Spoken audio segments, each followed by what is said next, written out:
88 Rising, Head in the Clouds 2. So 88 Rising is a group we I think have been very high on since their last album, their 2 albums ago. How many have we reviewed so far? One label album last year, Mm-hmm. but before that we were talking about Rich Brian and then Joji and then Higher Brothers, Joji. acts on the label. So we've reviewed a fair amount of the recent output from the label, and that's because we generally seem to like what they do. So I'm happy to keep talking about them. Yeah, and 88 Rising, obviously the artist we mentioned, they're an Asian collective, Asian label, and they've been putting out some really quality stuff. And Head in the Clouds 2, I think, continues that mold. However, one of the things I really liked about their first album was it was very varied. There was a lot of different tempo, sounds, just energies coming from it. And listening to Head in the Clouds 2, it seemed like this was basically the chill pop version of 88 Rising for the most part. How did you feel about this follow-up to Head in the Clouds? Yeah, I found it pretty striking that this is sonically a continuation of the pivot Rich Brian did earlier this year on The Sailor, where there's a lot more alt pop, a lot more singing from a guy who came up as a rapper, and then everyone else is kind of filling in, making similar music. Obviously, that's the kind of music Joji's been making this whole time.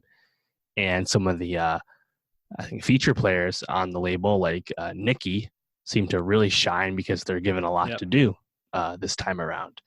And I think Higher Brothers more fold in this time, just kind of melting into the background and all that. But they also did acquit themselves well on Midsummer Madness, which is a bit of a pop hit from the first label album last year. So I'm surprised that they really committed to this whole direction, but I also can't blame them because I think it really works. So it's and then when they do actually go to more traditional hip hop from the rappers in the group, it is even more striking because it's just less frequent this time around. But I liked it overall.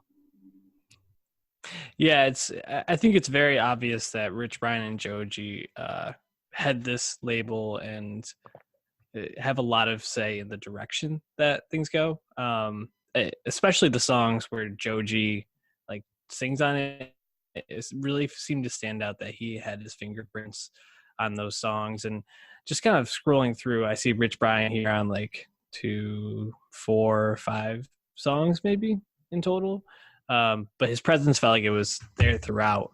And I agree. I think it works really well, even though it does feel a little samey in terms of energy for a lot of the album. I think it's all really quality. And, like a song like Indigo with Nikki, who you talked about, seems to be a track that I think you can point to where there's this definite like direction that this album was going. And maybe they wanted to make it more in line with the title. They made it this kind of like, I don't know, cruising in the clouds, like just kind of like chilling, hanging out type vibe. But Nikki brings it throughout this album whenever she pops up. And I really can't say enough good about this label because I feel like not only are they representing, a bunch of really talented artists, but they also seem to have a vision when they're all working together and they're making a collective album seem pretty cohesive, which is a challenge. Yeah, for sure. And I think there's some high profile guests this time around too. There wasn't really that many guests on the last one. You got the first track, These Nights, which I think really sets the tone for the songs we were talking about, features Chung Ha, who's a really huge K-pop artist. That's quite the collab, to be honest. Rich Brian kind of legitimizing himself over on the Asian side of things, because yes, he's from Indonesia, but he did not really have a career in Asia. He blew up here in the States. So that is kind of cool to see. Also, Goldlink on Tequila Sunrise, I think, kind of continuing what we heard from Goldlink on his album earlier this year, Diaspora, just kind of showing that he can fit on more dancey stuff despite being a really technical rapper. That was really cool. And then Sway Lee just kind of playing the hits on Walking, just doing the the recent Drake collab song, Unforgettable, Swaycation, all the R&B sway that we've come to know from him. And I think all these features work pretty well. But even lesser known people like Barney Bones, I think actually has some decent spots later on in the album as well. So there's just a lot of clear or like artistic intent with this album, both like these strategic features, and then just really honing in on the sound of the label. They've done tours, I think 1 or 2 tours, and they have the 88 Rising Festival they've been doing in LA. And it's just really cool that even though they're not really a group or a collective, they're really just all signed together and have the Asian identity that they all have in common. They all seem to be on the same page, and that's pretty exciting. Yeah, absolutely. What were the standout tracks for you? Yeah, I really like These Nights, Tequila Sunrise. You mentioned Indigo with Nikki. I thought she really crushed that. And then Hopscotch right after Indigo, just because that's just like a fucking trap banger. And you don't expect to hear one of those when you listen to the first 9 tracks. And it's also a good trap banger. That song hits. Yeah.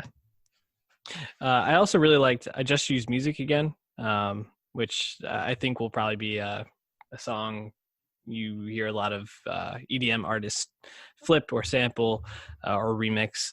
Also, I Love You 3000, just a nice little shout out to the Avengers and Iron Man there. So appreciated that. But yeah, 88 Rising, check them out. We're going to put 1 or 2 songs onto our Nowstalgia Best of 2019 playlist.